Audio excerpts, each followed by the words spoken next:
প্রিয় দর্শক শ্রোতা, আসসালামু আলাইকুম।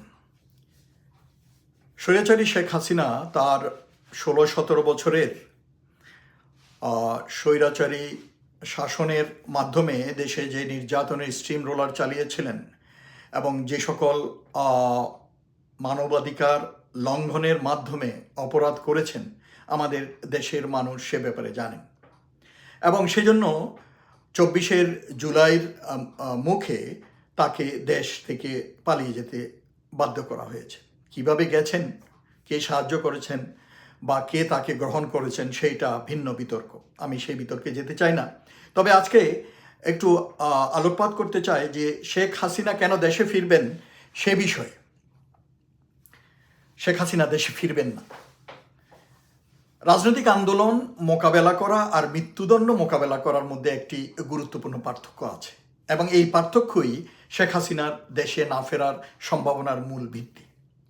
৯০-এর দশকে বা এমনকি ২০০৭-৮ সালের সেনা সমর্থিত তত্ত্বাবধায়ক সরকারের আমলেও তিনি যে প্রতিকূলতার মুখোমুখি হয়েছিলেন তা ছিল রাজনৈতিক মামলা, দুর্নীতির অভিযোগ, কারাবাস বা নির্বাসনের ঝুঁকি।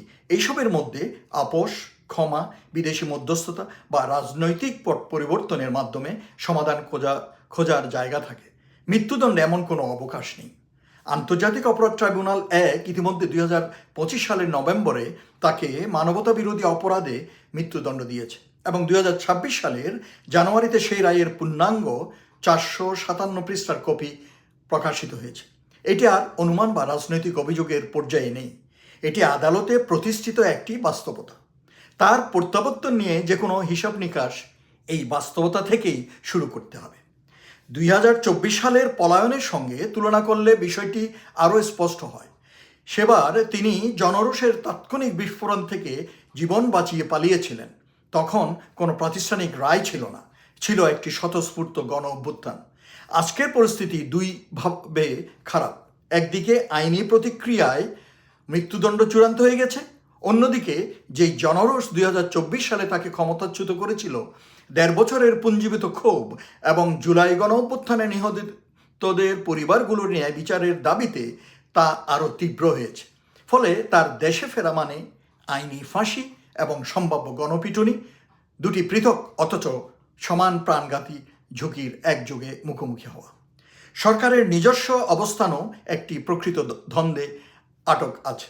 অন্তর্বর্তীকালীন সরকার এবং এনসিপি সহ যেসব রাজনৈতিক শক্তি জুলাই আন্দোলনের বৈধতার উপর দাঁড়িয়েছিল এবং বর্তমান সরকারও, তাদের জন্য প্রকাশ্যে বলা সহজ যে রায় কার্যকর করতে তাকে ফিরিয়ে আনতে হবে, কিন্তু তাকে ফিরিয়ে আনার প্রকৃত প্রক্রিয়া, তার নিরাপত্তা নিশ্চিত করা, বিচার ও তার পরবর্তী সময়ে শৃঙ্খলা বজায় রাখা এবং সম্ভাব্য অস্থিরতা নিয়ন্ত্রণ করা সম্পূর্ণ ভিন্ন মাত্রার প্রশাসনিক দায়।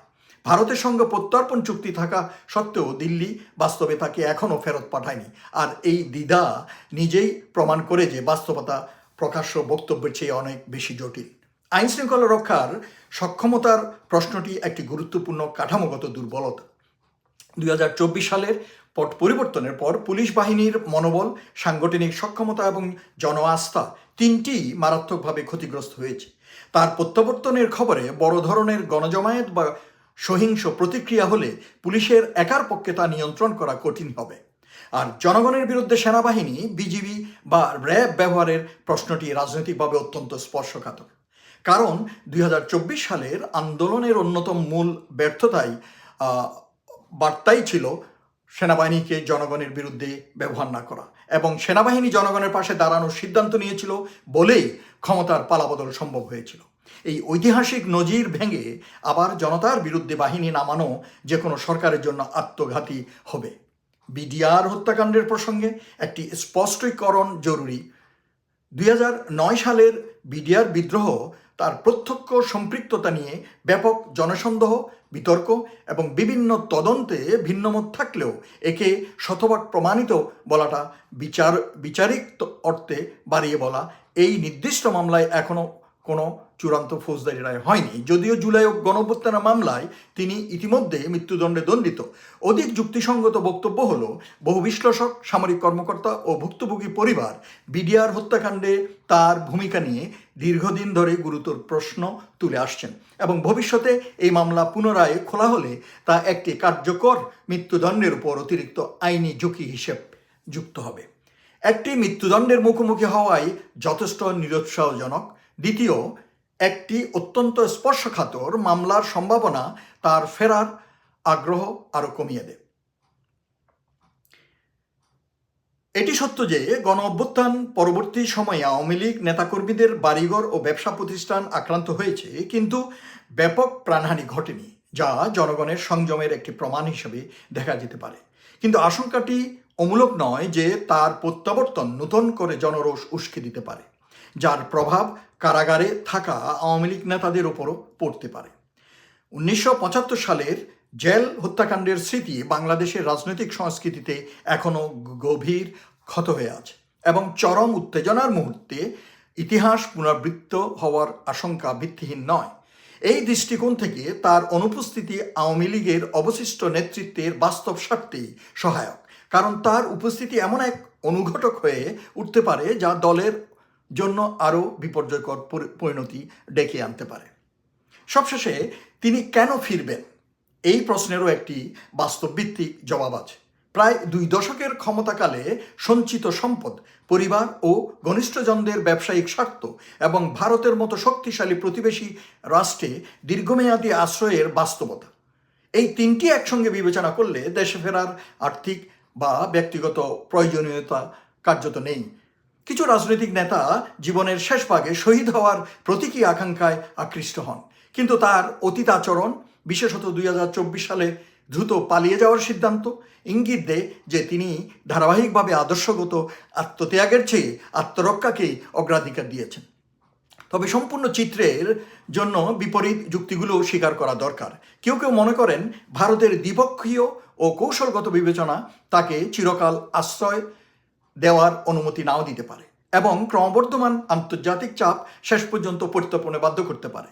অন্যরা উল্লেখ করেন যে বাংলাদেশে রাজনৈতিক পট পরিবর্তন অস্বাভাবিক কিছু নয় এবং আওয়ামী লীগের প্রতি সহানুভূতিশীল কোনো ভবিষ্যৎ সরকার তাত্ত্বিকভাবে সমঝোতা বা ক্ষমার দরজা খুলে দিতে পারে। আবার কেউ কেউ মনে করেন শেখ হাসিনা বা তার সমর্থকরা ইচ্ছাকৃতভাবে তাকে প্রতীকী শহীদ হিসাবে দীর্ঘমেয়াদী রাজনৈতিক আখ্যানে রূপান্তরিত করার চেষ্টা করতে পারেন, যদিও অধিকাংশ পর্যবেক্ষক এটিকে সবচেয়ে কম সম্ভাব্য দৃশ্যকল্প বলে মনে করেন। এই যুক্তিগুলো মূল সিদ্ধান্তকে খণ্ডন করে না, বরং বিশ্লেষণটিকে আরও পূর্ণাঙ্গ করে তোলে। কাজেই শেখ হাসিনা দেশে আসবে জবাবদিহিতার জন্য, এখানে রাজনীতি করার জন্য না, বা সোজা এসে তার বাড়িতে বসবাস করার জন্য নয়। যারা প্রপাগান্ডা, প্ররোচনা এবং বিভ্রান্তমূলক বক্তব্য প্রদান করছেন তাদের বুঝে শুনে কথা বলা উচিত। সকলে ভালো থাকুন। ধন্যবাদ।